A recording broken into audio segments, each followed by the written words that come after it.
You have two-factor authentication switched on somewhere. Your email, probably. Your bank, almost certainly. At some point, somebody told you that this was the thing that mattered, that a password can be stolen, but a code that changes every 30 seconds cannot. You did the responsible thing. Hold on to that feeling for the next few minutes, because tonight you are going to watch it fail.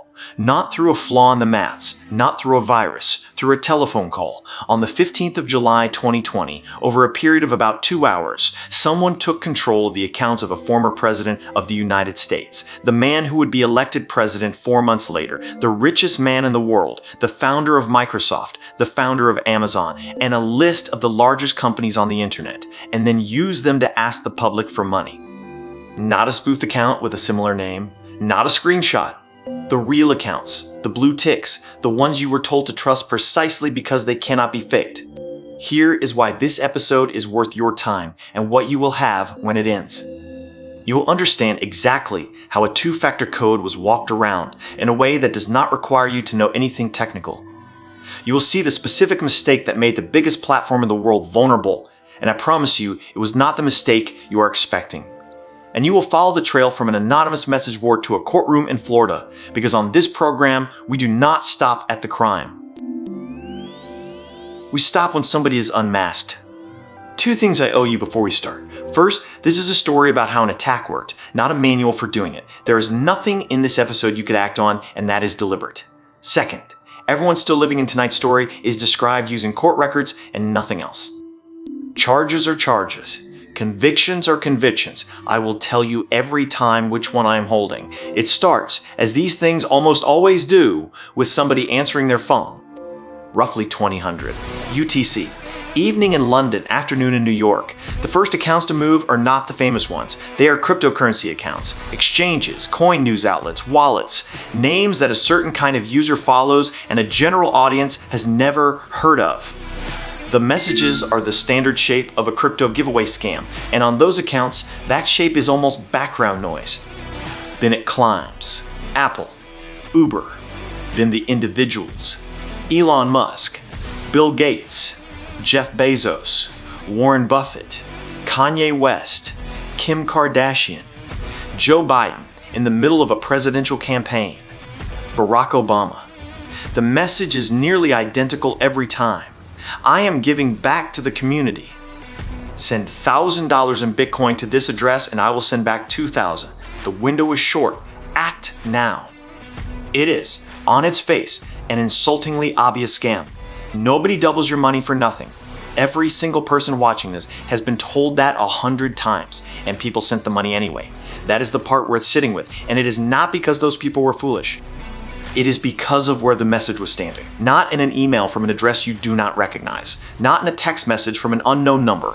On the verified account of the person themselves. The exact channel that every platform, every bank, every security guide has spent 15 years training you to treat as the one you can rely on. The scam was old. The stage it was performed on had never been available before. Let us be precise about what was taken, because it was not really money. The Bitcoin mattered, and we will come to the number. But the thing that was actually stolen for those 2 hours was something no exchange lists, the assumption of authenticity at the largest scale it has ever existed.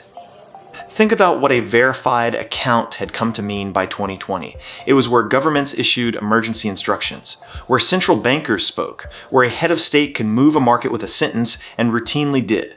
A whole layer of global communication had quietly come to rest on the idea that if the tick is there, the words are theirs. For 2 hours on the 15th of July, that was not true. And the people who found that out first were not the security teams. They were the millions of ordinary users watching Barack Obama apparently ask them for Bitcoin.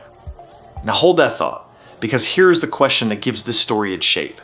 If you had that power, every prominent account on the platform, simultaneously, and a 2-hour window before anyone could stop you, what would you use it for? They use it to run a giveaway scam that netted about the price of a small apartment. We will come back to that. It is the strangest fact in the entire case, and it tells you something important about who is actually at the keyboard. The first instinct, when a platform of that size falls over, is to imagine a technical marvel, some exotic flaw, some cryptographic break, a nation state with a budget. None of that happened here. There was no malware on Twitter systems. Nobody broke the encryption. Nobody found a bug in the login page. The platform's code did, in the narrow sense, exactly what it was built to do the entire time. What failed was people, specifically employees doing their jobs on a normal working day who were given a very good reason to believe that the person on the other end of the phone worked with them. This is the part of security that does not photograph well. There is no dramatic screen full of scrolling characters. There is a conversation, and at the end of it, somebody types their credentials into a page that looks precisely like the page they type them into every morning. And I want to make a point here that applies far beyond this case, because it is the reason this program exists. Almost every unmasking story you will hear on this channel follows the same arc. The technology does what it was designed to do.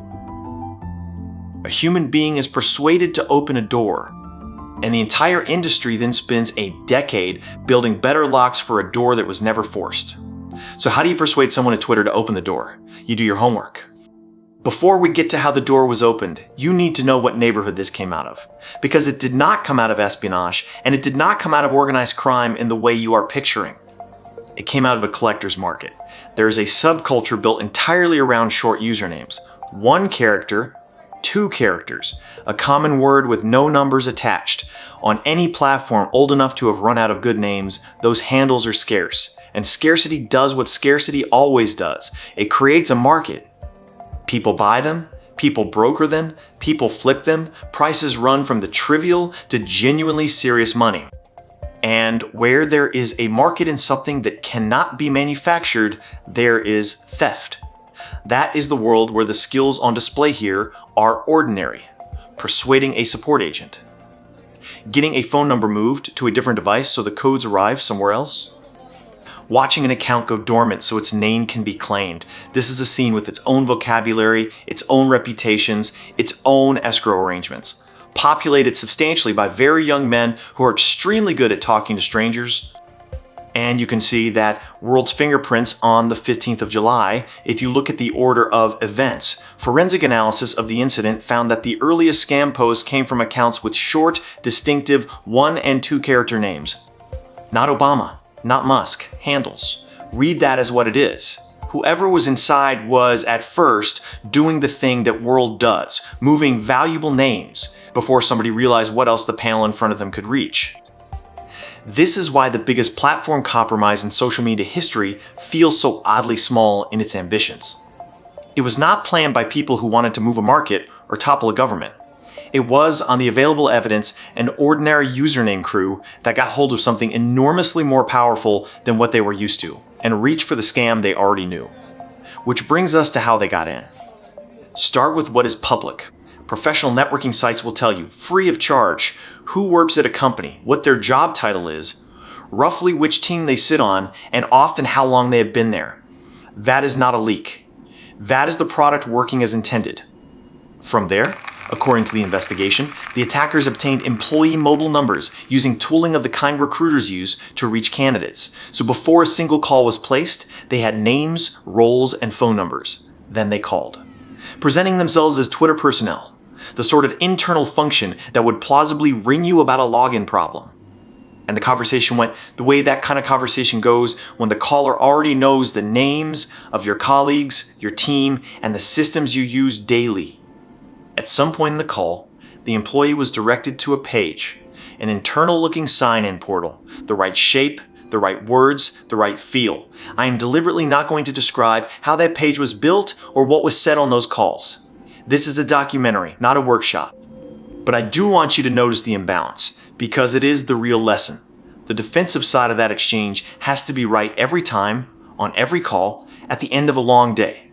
The offensive side has to be persuasive once. And then comes the moment this whole episode is built around. The employee enters their credentials into the counterfeit page. Now, two-factor authentication is supposed to make that harmless. The attacker has a password, but the password alone is worthless. The real system will demand a second code, generated on a device the attacker does not have. So watch what happens.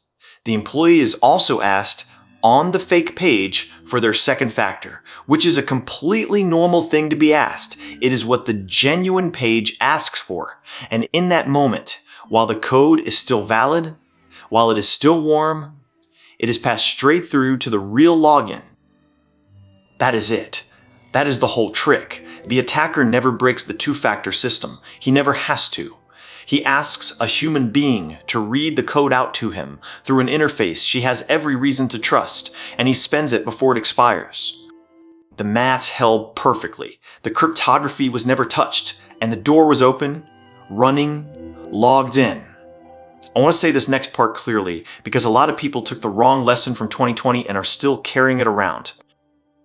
This does not mean two-factor authentication is pointless. It stops an enormous amount of real attack, and if you have it switched on, you are far better protected than if you do not.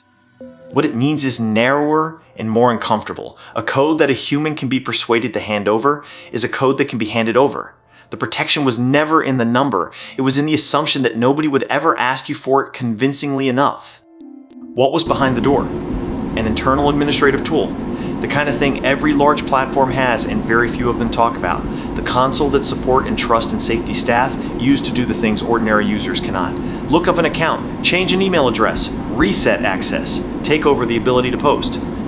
Nothing sinister about it existing. It has to exist. Somebody has to be able to recover the account of a locked out user or take down an impersonator at 3 a.m. But consider what that console is from the attacker's side. It is a room in which the distinction between the real Barack Obama and somebody with the right button quietly ceases to apply. And here is the failure that the later investigation put its finger on. Not the phone call, the structure. Too many people had access to a tool that powerful. The controls around who could reach it and what they had to prove to keep reaching it were not proportionate to what it could do. That is the mistake. I promise you would not be the one you expected. It was not a clever exploit. It was a permissions model, a slow, boring, organizational decision made and remade over years by people who were busy about how many hands should be able to touch the master switch. Every organization watching this has some version of that console. Most have never counted how many people can open it. Here is the scale from the platform's own accounting. 130 accounts were compromised. Of those, 45 were used to send the scam tweet. Those are the ones the world saw. 36 had their direct message inbox accessed. Nobody outside those inboxes ever saw that. Private conversations in accounts belonging to some of the most consequential people alive. And 8 accounts had their entire data archive downloaded. Every post, every message, the full history, taken off the platform and kept. Read those numbers again in order. 45 was the noise. 36 and 8 were the quiet part. If your interest was money, the 45 is where the value is. If your interest was information, the 36 and the 8 are worth immeasurably more, and they cost you nothing extra once you are inside. The 8 downloaded archives have never, publicly, been fully accounted for. That is simply where the public record stops, and I am not going to speculate past it. But it is the reason serious people still describe the 15th of July as one of the most significant security events in the history of social media. Not because of what was tweeted, but because of what was quietly carried out of the building at the same time. Now the money, and it is genuinely anticlimactic. The first scam wallet received about 12 Bitcoin across more than 320 transactions. Contemporary reporting valued it at somewhere between $110,000 and $118,000. That is what it earned. Total control of the most influential accounts on Earth for 2 hours, converted into roughly the price of a modest car collection. It would have been less too if the rest of the industry had not moved. One major exchange alone blocked over 1,000 transactions worth around $280,000 from reaching the scam addresses.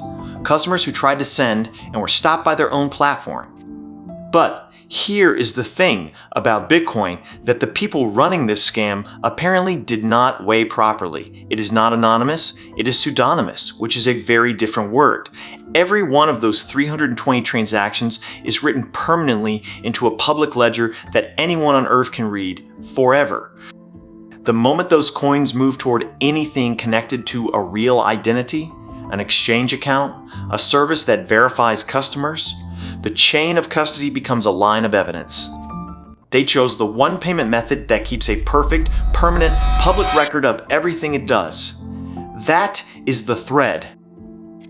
Keep those two numbers next to each other for a second, because the gap between them is the whole economics of this kind of crime. Taken, somewhere around $110,000 to $118,000. Caused, an emergency response inside one of the world's largest platforms, a regulator's formal investigation. Congressional attention, a federal criminal investigation running across multiple agencies and at least 2 countries. Extradition proceedings, a multi-year re-engineering of internal access controls, and a permanent change in how every serious company on Earth thinks about the console its support staff log into. None of that appears on an invoice anywhere. It is simply absorbed by the company, by the regulators, by the public. This asymmetry is the single most underappreciated fact in security, and it is why "how much did they steal?" is almost always the wrong question. The take is what the attacker captures. The cost is what everybody else has to spend because the attack was possible at all, and the second number is routinely 100 times the first. It also explains something that frustrates people about how these cases are punished. Sentences in computer crime often look disproportionate compared to a theft of similar value, and defenders of the accused say so, loudly and sometimes reasonably. But courts are rarely pricing the $100,000. They're pricing the disruption, and the precedent, and the fact that the same access could as easily have been used for something no amount of money would repair. Whether that is the right way to weigh it is a genuine argument, and I am not going to settle it for you tonight. But it is the argument, not the Bitcoin. Meanwhile, inside the company, somebody had to make a decision with no good options. The attack was still running. Nobody yet knew how deep it went, which is the worst possible thing not to know. Was this one compromised tool? Or was every account on the service now effectively unlocked? So Twitter did something it had never done. It stopped verified accounts from tweeting, reports on exactly how long, some describe about half an hour, others a longer stretch of the evening, and it was accompanied by restrictions on password resets while the team worked. The precise duration matters less than the fact of it. Because think about who is in that category.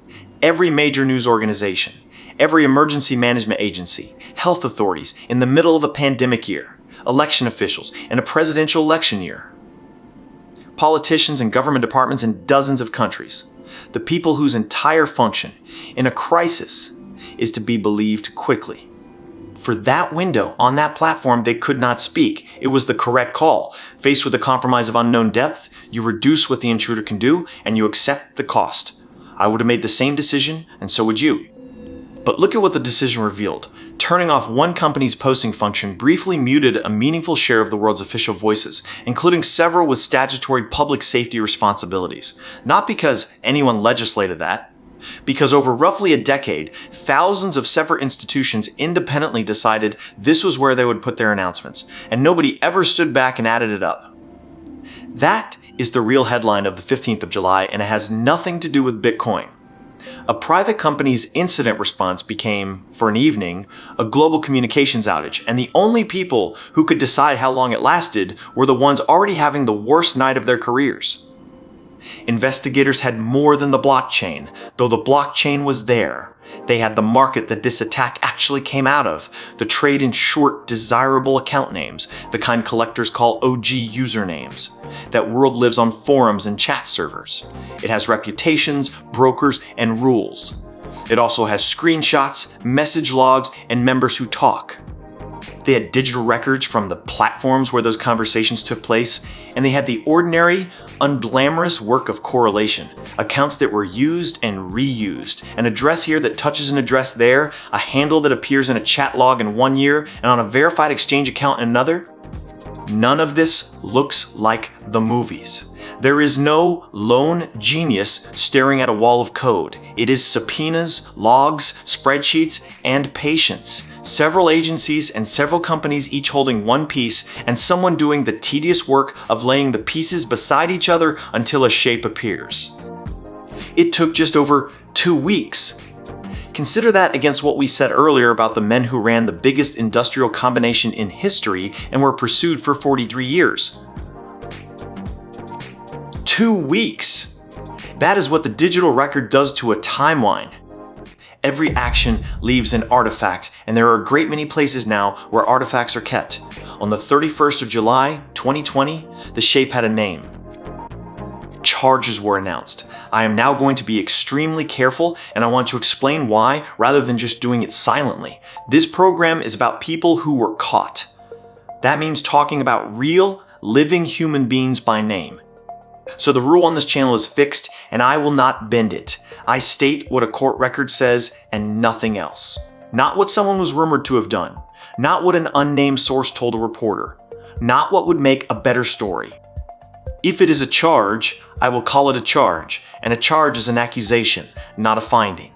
If it ended in a conviction or a plea accepted by a court, I will say that, and that is a matter of record. With that in place, here is what the record says.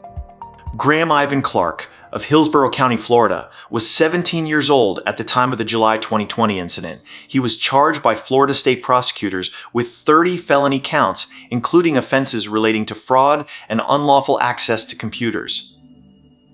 On the 4th of August 2020, he entered a plea of not guilty. In March 2021, he entered into a plea agreement. He was sentenced under Florida's Youthful Offender Act to 3 years in a juvenile facility, followed by 3 years of probation, with the time he had already spent in custody counted toward it. That is the entirety of what this episode will say about him as a person. No family, no school, no home, no photograph, no physical description, no theory about why. He was a minor at the time of the offense, the case was resolved by agreement in a court, and the sentence has been served.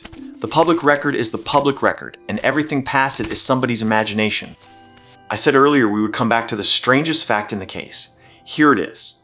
Whoever held those accounts held, for about 2 hours, the ability to say almost anything, in the name of almost anyone, to a substantial fraction of humanity. A false statement from a head of state's account. A fabricated emergency. A market instruction. There is a version of that afternoon that is genuinely frightening to think about. Instead, a giveaway scam for about $100,000 from a well-known playbook. Read that however you like. I read it as the difference between someone with access and someone with a plan. And it is worth being honest that the gap between those two is largely luck, and luck is not a security control. On the same day, federal charges were filed against 2 other people, a then 19-year-old United Kingdom national and a then 22-year-old Florida resident. The counts included conspiracy to commit wire fraud, money laundering, and unlawful computer access. I did not verify how either of those cases ultimately ended before recording this, so I'm not going to tell you. Charges filed. That is what I can stand behind, and a charge is not a conviction. There is one more name that belongs here, and this one did run its full course. Joseph James O'Connor, a British citizen known online as Plugwalk Joe, was extradited to the United States in April 2023. He pleaded guilty in May of that year. On the 23rd of June 2023, he was sentenced to 5 years in federal prison, with forfeiture of at least $794,000. In November 2025, a confiscation order was made in the United Kingdom over roughly 42 Bitcoin. Extradition, plea, sentence, forfeiture, confiscation. 5 separate court actions across 2 countries and 5 years. That is what unmasking actually looks like when it is finished. Not a dramatic arrest scene. A paper trail so complete that it is still producing consequences half a decade later. In October 2020, the New York Department of Financial Services published its investigation. It is a regulator's document, and it reads like one, and it is more damning for that. Its conclusions were not about the sophistication of the attack. They were about how little sophistication had been required. A major platform on which public discourse and market-moving communication had come to depend had internal access controls that were not proportionate to the damage that access could do. The people who could reach the master switch were too numerous, and what they had to prove to keep reaching it was too little. And there is a broader observation in that report that has aged extremely well. A company like that is systemically important. Its failure has consequences far beyond its own customers. And yet it was, at the time, subject to nothing like the oversight that a bank of comparable importance would face. The uncomfortable conclusion is not that Twitter was uniquely careless. It is that the internal permissions model of a private company had quietly become a piece of global infrastructure, and nobody had ever formally decided to let that happen. Some of it did get fixed. The platform reduced how many staff could reach those powerful internal tools, tightened the approvals around them, and pushed hard on phishing-resistant authentication. The kind based on a physical security key, where there's no code for a human being to read aloud, because there is no code. The device and the site verify each other directly. You cannot be talked into speaking a secret you were never given. Across the industry, the same shift accelerated. If you have been issued a hardware key at work in the last few years, or been asked to approve a sign-in on a device rather than type a number, part of the reason traces back to afternoons like this one. There is a good lesson in there for you personally, and it is the only practical thing I will offer tonight. On the handful of accounts that really matter to you, prefer a security method that cannot be repeated over the phone, and treat any incoming contact that arrives with urgency, authority, and a request for a code as what it usually is: a performance. Nobody legitimate needs your code. Nobody. Not your bank, not your employer's help desk, not the platform itself. So why, 6 years later, is this still the way in? Because the attack was never really aimed at a computer. It was aimed at a very old and very good instinct that when someone who appears to belong contacts you about a problem you actually have, you help them. That instinct is not a defect. Every organization runs on it. You cannot train it out of people without making them useless to each other, and the companies that try end up with staff who are frightened of their own colleagues. Which is why the answer is not be more suspicious. The answer is structural. Fewer people holding the master switch. Credentials that cannot be repeated out loud. Systems built on the assumption that somebody on some ordinary Tuesday will be persuaded, because eventually somebody always is. The 15th of July, 2020 is remembered as the day Twitter was hacked. It is more useful to remember it as the day it became undeniable that the most valuable thing in any organization is not its code. It is the list of people who can be talked to. If you work somewhere with more than about 20 people, there is one question in this episode you can actually use, and it is not a technical one. How many people at your organization can, without a second person's approval, change who has access to something that matters? Not how strong the passwords are, not which antivirus is installed, how many hands are on the switch, and what does each of those hands have to prove on an ordinary Tuesday afternoon to keep touching it. Most places have never counted. And the count is almost always higher than the answer people give from memory because access accumulates. Someone needed it for a project 4 years ago. A team was reorganized and the permissions came along. A contractor was added during a busy quarter and nobody removed them. Nothing malicious happens at any step. The number just quietly climbs. That is what the regulator found at Twitter, not villainy, accumulation. And it is why the fix that mattered was not a clever new piece of software. It was subtraction. Fewer people able to reach the powerful thing, and stronger proof required from the ones who remain. Which is unglamorous, politically annoying inside a company, and impossible to put in a press release. It is also the thing that actually works. One thing to carry away from tonight: the two-factor code did not fail. It was handed over. And every serious breach you will read about for the rest of this decade will have some version of that sentence at the center of it. Next time on Unmasked. Before phone spear phishing had a name, one man was doing all of it. The calls, the impersonation, the talking his way past people whose entire job was not to let him. He became the most wanted computer criminal in the United States, spent years as a fugitive, went to prison, and then walked out and got paid by the same corporations that had hunted him to do the same thing legally. Kevin Mitnick, who died in 2023 and who proved decades early that the weakest part of any system is the part that answers the phone. Follow the channel so it finds you when it lands. Thanks for watching.